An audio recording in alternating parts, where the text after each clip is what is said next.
Hello and welcome to the first Halloween scene video on my channel. Gargoyles is a somewhat obscure animated series produced by Disney which aired from 1994 to 1997 and follows the various adventures of the titular gargoyles. Specifically the Manhattan clan, which are led by this guy, Goliath. Other than that, the main defining trait of gargoyles in this universe is that they turn to stone during the day and come to life at night to protect the humans whose castle they share. But then one night, due to a cruel misunderstanding, they are cursed to remain as stone even during the night until the castle they protect will rise above the clouds. Cut to present day when a billionaire named David Xanatos has the entire castle torn down and then rebuilt on top of his New York City skyscraper, which like you've probably guessed, just happened to poke above the clouds, thus lifting the curse. And now, Goliath and the rest of his clan find themselves in a strange new world that is so similar, but oh so different. Now, the series has never been the most popular, even back when it aired. It does, however, maintain a strong die-hard cult following even to this day. Even if I did not watch the series as a kid, after having seen the whole series now, I can confidently call myself a new fan. One other thing I'm also a big fan of is horror, which includes the two other main figures in this video's title, Dracula and Frankenstein's monster. Now, in case you are worried that both of these characters would feel out of place in Gargoyles, let me reassure you. Considering that, in the course of the series, they encounter things like canine-themed supervillains, the Loch Ness Monster, Macbeth, humans who have been spliced with various animals, the Norse god Odin, Anubis, the king and queen of the fairy people, Titania and Oberon, King Arthur, an Easter Island-headed alien sentry, and even the Illuminati. So trust me when I say that, at this point, both these characters would not feel out of place in the slightest. But without further ado, let us start with the Prince of Darkness himself.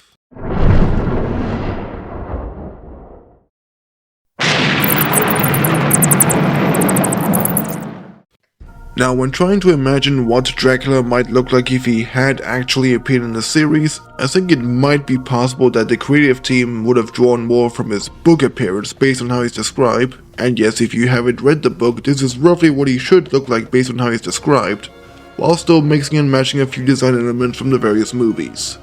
Of course, this is all just speculation, and chances are that if he had actually appeared in the series, he would have looked completely different.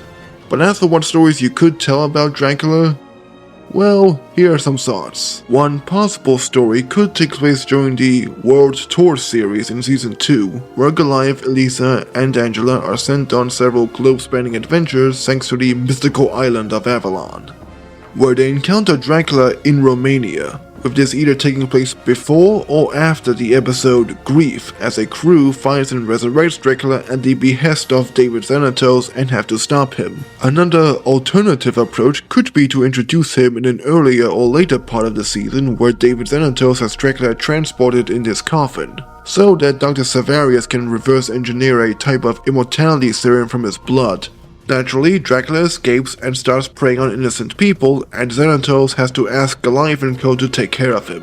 Now, with either of these scenarios I mentioned, I feel there could be some compelling character drama opportunity here, with Dracula biting some of the supporting cast and Goliath faced with a difficult reality that if they fail to find a cure in time, then they might not have a choice but to let them burn in the sun. Or alternatively again, Goliath could be the one who gets bitten by Dracula and everyone else has to find a cure for him before it's too late. Although one other thematic reason for including Dracula could be to have him be a twisted mirror image of sorts for Xanatos, reflecting on what he might be if he continues his quest for immortality. And well, with that, let us move on to the next literary horror icon in the title.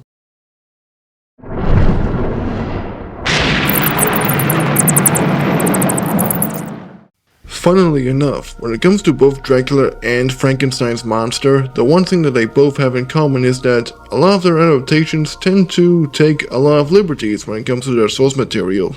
However, I think Frankenstein, the book, takes the cake when it comes to unfaithful adaptations, but believe it or not, I don't necessarily mean that as a bad thing. Like, I've watched the Boris Karloff movie and read the original book by Mary Shelley, and trust me when I say that, not since the How to Train Your Dragon movies have I seen a movie adaptation that is so unfaithful, but still really good in its own right, in a weird way. But that's all I want to say about it, so if you want to learn all the differences, then just read the book and watch the movie. But with that out of the way, let's go back to Gargoyles.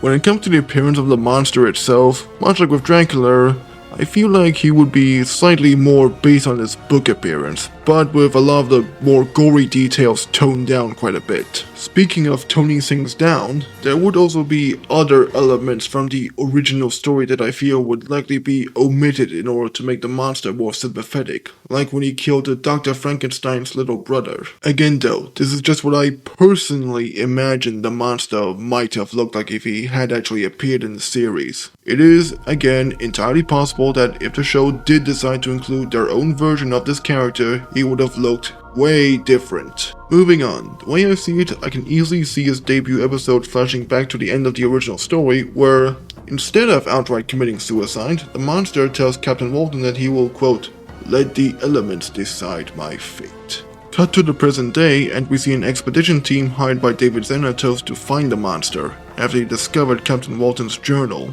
After this, I can easily see Xanatos manipulating the monster into being a goon for him with the promise that he will complete the bride that his father promised to make him. That way, the monster could be turned into a reoccurring antagonist for Goliath and company when they stop him and Xanatos, thus giving the monster a motivation for hating the Gargoyles, which in turn could blossom into a one-sided rivalry with Goliath, similar to both Spider-Man and Venom in the Marvel comics. And I could also imagine a scenario where they meet up again during the World Tour part of Season 2, where Goliath tries for one final time to reason with the monster, whom I will now refer to as Adam, but unlike the other times, Goliath actually gets through to Adam, by having Adam explain that, at first, he did hate him and the other Gargoyles for preventing him from getting his bride completed, but eventually it was because, deep down, he was jealous. Just of the fact that Goliath, even when the entire world hates and fears him, will still at least have some people who love and care about him, while he doesn't. Just like when he was first born into the world. But, to his surprise, Goliath just offers him a place amongst their group, or if not, he can always join Talon's clan, as he points out.